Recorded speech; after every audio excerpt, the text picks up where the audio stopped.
जैन बच्चों, कैसे हैं आप? उम्मीद है आप तो अच्छे होंगे और अच्छे से पढ़ रहे होंगे। आपको आपके बोर्ड एग्जाम शुरू होने वाले हैं, उसकी बहुत बहुत शुभकामनाएं। अच्छे से आपने पूरी साल भर जो पढ़ाई करी है उसी को कंटिन्यू रखिए। कुछ भी नया पढ़ने की ज़रूरत नहीं है, जो भी आपने पढ़ा है उसी पे भरोसा करते हुए बार बार उसके रिवीजन कीजिए, ठीक है। और देखो, पहला पेपर 24 तारीख को है हिंदी का। हिंदी का हमने कुछ भी देखा नहीं है तो उसके बारे में हम आपको कुछ नहीं बता सकते, लेकिन पेपर को कैसे हल किया जाएगा जिससे आपके नंबर अच्छे आए, एग्जामिनर को देखकर आपकी कॉपी अच्छे लगे और उससे कोई कन्फ्यूजन ना हो, दो उत्तरों के बीच में कोई कन्फ्यूजन ना हो कि अलग अलग है कि एक ही है, जिससे कि आपके नंबर कटने के कम चांस रहते हैं। वो चीज़ें आपको बता रहे हैं। जैसे भी कोई भी क्वेश्चन, आप पहला क्वेश्चन आपने यहाँ पे लिख लिया, ठीक है, उसका आपने उत्तर यहाँ तक लिख लिया, मान रहे हैं कि इतना आपने उत्तर लिखा। फिर क्या करेंगे ये लाइनों में, ठीक है। फिर कुछ छात्र होते हैं वो यहीं से लिखना, अगला उत्तर यहीं से लिखना शुरू कर देते हैं। इससे बचना चाहिए। हमें कम से कम बीच में 3 या 4 लाइनों का गैप देना चाहिए, फिर अगला उत्तर लिखना चाहिए, ताकि उसको लगे कि ये उत्तर अलग है और ये जो लिखा हुआ उत्तर अलग है, ताकि इसके अंक यहाँ पर मिले और इसके अंक यहाँ पर मिले। अगर आप यहाँ से शुरू ना करके अगला उत्तर आप यहाँ से खत्म किया और यहीं से शुरू कर देते हैं तो चेक करने वालों को लगेगा कि ये दोनों एक ही उत्तर है, तो आपको एक ही उत्तर के नंबर दिए जाएंगे और इस उत्तर के नंबर आपको मिलेंगे नहीं, जिससे कि आपके नंबर कम हो जाएंगे। तो इस चीज़ से बचना चाहिए। ये तरीका है सारे के सारे पेपरों में प्रयोग करना, ये नहीं कि केवल हिंदी में। सभी के लिए जनरल फॉर्मूला है ये। हिंदी में क्या होता है, कोई व्याख्या आती है तो संदर्भ प्रसंग सहित व्याख्या करनी है। हेडिंग को काले पेन से लिखना है। काले नीले पेन के अलावा दूसरा पेन यूज नहीं करना है। हाइलाइटर का भी यूज नहीं करना होता है, ठीक है। और वाइटनर का तो यूज करना ही नहीं। और ध्यान रखना है कि जो भी आप कोटेशन का उपयोग करें, जरूर करें। निबंधों में, हिंदी में निबंध भी लिखने को आता है ना, तो उसमें कोटेशन का उपयोग जरूर करें, ठीक है। आपने याद किए होंगे, आपने जो भी स्कूल के टीचर होंगे उन्होंने आपको बताए होंगे कि निबंधों के बीच में कोटेशन का उपयोग करना चाहिए, आपने याद भी किए होंगे, तो उनका प्रयोग जरूर करना, ठीक है। कोई भी उत्तर छोड़ना नहीं, मतलब कोई भी प्रश्न जो होता है उसका बिना उत्तर दिए आप छोड़ना नहीं। सारे के सारे प्रश्नों के उत्तर आपको देने हैं, ठीक है।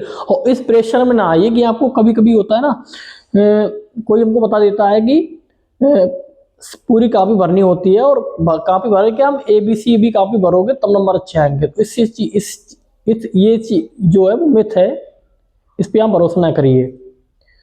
मैंने 10th क्लास से PG तक, पोस्ट ग्रेजुएशन तक मेरे सारे में फर्स्ट डिवीजन है, और 10th और 12th में तो सारे सब्जेक्ट में डिक्टेशन भी है, अच्छी खासी परसेंटेज भी है, ठीक है।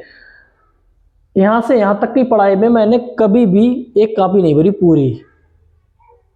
पूरी कॉपी कभी भी नहीं भरी गई मुझसे। क्यों? क्योंकि वो कॉपी भरनी नहीं होती। कॉपी वही भरने की कोशिश करता है जिसे आता नहीं है, जिससे कुछ आता नहीं है, वो सारी चीज़ों को एक चीज़ मिला के लिखने की कोशिश करता हो, कॉपी भरने की कोशिश करता हो, तो उसमें कॉपी भरने वाले नंबर मिलते हैं। हमने क्या किया, पॉइंट टू पॉइंट उत्तर दिया सबका। अगर आप पॉइंट टू पॉइंट उत्तर दोगे तो आपकी कॉपी कभी भरेगी नहीं, और एग्जामिनर चेक करने वाला होता है, उसे भी आसानी होती है। टू द पॉइंट जवाब दिया है, इसके अंक मिलने चाहिए। और जब कॉपी जो ज़्यादा भरी होती है उसे भी बोरियत होती है, कितनी कॉपी चेक करो। तो टू द पॉइंट उत्तर दीजिए, कॉपी ज़्यादा भरने से बचिए। हाँ, छोड़ना कुछ भी मत, ठीक है, सही है। हाँ, ऐसा नहीं कि आप कॉपी भरी जा रही तब भी ना भरें। कभी कभी होता है आंसर बड़े होते हैं, तो अगर बड़े हैं तो बड़े के हिसाब से दीजिए, ठीक है।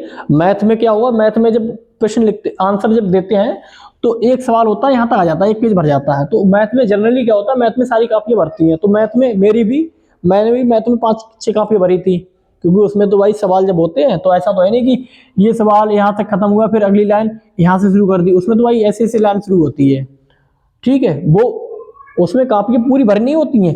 इस कॉपी का इतना हिस्सा ही थोड़ा बहुत यूज होता है, लेकिन पेज ज़्यादा भरे होते हैं। तो उसमें आप ABC कॉपी, कितनी भी कॉपी मांग सकते हैं किसी भी पेपर में, ठीक। अगर आप टू द पॉइंट लिखते हुए भी अगर आप कॉपी भर पा रहे हैं तो ठीक है, भरिए, लेकिन फालतू में ना भरिए। फालतू में कुछ भी नहीं लिखना, ठीक है। और कोशिश कीजिए, जैसे 5 अंक का पेपर है, मतलब वो क्वेश्चन है, एक क्वेश्चन है 5 अंक का, एक है 4 अंक का, एक है 2 अंक का। ठीक है, 1 अंक का तो कोई बात ही नहीं, उसमें तो जो भी लिखोगे नंबर आएगा, सही लिखोगे तो। और 2 अंक का है तो कोशिश कीजिए कम से कम 2 हेडिंग इसमें जरूर हो। 2 अंक का है 2 या 3 हेडिंग जरूर हो। 4 अंक का है तो 4 हेडिंग जरूर हो, 4 से 1 हेडिंग बढ़ सकती है, 4 या 5 हेडिंग जरूर हो। इस चीज का नियम का पालन करिए आप प्रत्येक पेपर में। 5 अंक का है तो 5 हेडिंग हो। ठीक है, लिखने वाले पेपरों में ऐसा नहीं, गणित गणित में हेडिंग नहीं चलती। ठीक, गणित का भी बताएंगे अभी, पहले जनरल सारे पेपरों को बता रहे हैं। ठीक है, 5 अंक का प्रश्न है तो 5 हेडिंग हो, 1 बढ़ जाए 6 हो जाए कोई बात नहीं। ठीक है, कम से कम 5 तो होनी चाहिए, 5 से कम ना हो, 5 से अधिक 2-4 हो जाए, आपकी स्पीड अच्छी तो लिखिए, ज्यादा हेडिंग लिखिए लेकिन 5 से कम ना हो। 6 अंक का तो 6 हेडिंग हो कम से कम। ठीक है, ऐसा आप करिए तो आपको निश्चित रूप से अच्छे अंक आएंगे। ठीक है, बीच में जब और भी पेपर आपके आएंगे तो हम समय समय पर वीडियो लेकर आएंगे उन पेपरों के बारे में भी, और कोशिश करेंगे कि जैसे आपका आज पेपर समाप्त हुआ तो अगले पेपर की वीडियो आज ही लेकर आए। उससे क्या होता है, आपको तैयारी करने का समय मिल जाता है। आज हम वीडियो क्या लेकर आए, आज से आपको 24 तारीख को हिंदी का पेपर है 10th का। ठीक है, 10th की बात हो रही है क्योंकि अभी हम 10th ही पढ़ा रहे हैं ना, इसीलिए 24 तारीख। वैसे जो करने का, सवाल करने का तरीका है ना, क्वेश्चन पेपर करने का तरीका है, वो कोई भी 12th वाले भी यूज कर सकते हैं इसको, 10th वाले भी यूज कर सकते हैं, इसमें कोई दिक्कत नहीं। ठीक है, 24 तारीख को आपका पेपर हिंदी का है, आज से 24 तारीख तक केवल हिंदी पढ़िए और वही पढ़िए जो आपने आज तक पढ़ा है। ठीक है, अब सारे पेपरों को ले चलने का समय अब नहीं है। अब पेपर के बाद पेपर, जैसे 24 तारीख हिंदी है, हिंदी पढ़िए। 24 के बाद 1 मार्च को क्या है, गणित का है, तो 24 का पेपर देने के बाद तुरंत से फिर गणित पढ़िए। ठीक, हाँ इसमें होता है ना, जनरली क्या होता है कि हम पेपर देने के आते हैं और पेपर चेक करने लग जाते हैं। ये बोर्ड का पेपर है, ये आपकी कंपटीशन का पेपर नहीं जो एक ही पेपर होता है। बोर्ड का पेपर, जब तक आपके सारे पेपर ना हो जाएं आप चेक मत करो, क्योंकि आप चेक करोगे आपको टेंशन होगी। तो उस टेंशन से बचने के लिए आपको पेपर दे के आना है, उस पेपर को वहीं रख दो, जो हुआ अभी हमें चेक नहीं करना, अगले पेपर की तैयारी शुरू कर देनी है गणित की। ठीक है, ऐसा नहीं कि आप पेपर दे के आए या कोई भी जैसे पेपर दे के आए गणित का, वो गणित दे के आए फिर उसके सवाल देखने लग गए सही है गलत, बिल्कुल मत करना। उससे आपको टेंशन ही होगी, फायदा कुछ होने वाला है नहीं। अगर आपका अच्छा गया तब भी आपका समय बर्बाद तो हुआ ना, 2-3 घंटे आपके बर्बाद तो हुए अगले पेपर के लिए।